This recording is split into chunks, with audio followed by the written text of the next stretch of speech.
আচার্য চাণক্য তার নীতিশাস্ত্রে মানুষের জীবনের নানান দিক নিয়ে আলোচনা করেছেন। তিনি বিশেষ করে এমন কিছু মানুষের কথা উল্লেখ করেছেন যাদের সঙ্গে বন্ধুত্ব করা সর্বদা ক্ষতিকর হতে পারে। চাণক্যের মতে এই ধরনের মানুষদের থেকে দূরত্ব বজায় রাখা উচিত, কারণ তারা বন্ধুত্বের নামে বিশ্বাসঘাতকতা করতে পারে। আসুন জেনে নিই সেই 4 ধরনের মানুষের কথা যাদের থেকে সবসময় দূরে থাকা বুদ্ধিমানের কাজ। 1. মূর্খ ব্যক্তি। চাণক্যের মতে মূর্খ মানুষকে কখনোই বন্ধু বানানো উচিত নয়। তাদের সঙ্গে বন্ধুত্ব করলে আপনি অযথা ঝামেলা জড়িয়ে পড়বেন। মূর্খ ব্যক্তির চিন্তা ভাবনা ও কাজকর্ম আপনার জীবনে সমস্যা তৈরি করবে, তাই এ ধরনের মানুষদের থেকে দূরে থাকা ভালো। 2. অহংকারী ব্যক্তি। অহংকারী ব্যক্তি নিজেকে সর্বজ্ঞানী বলে মনে করে। তারা অন্যের কথা বা পরামর্শকে গুরুত্ব দেয় না।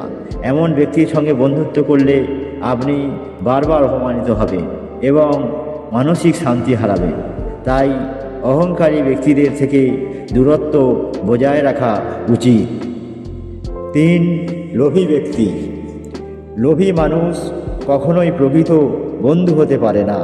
তারা সবসময় নিজের স্বার্থ দেখে এবং প্রয়োজন শেষ হলেই সম্পর্ক ভেঙে ফেলতে পারে।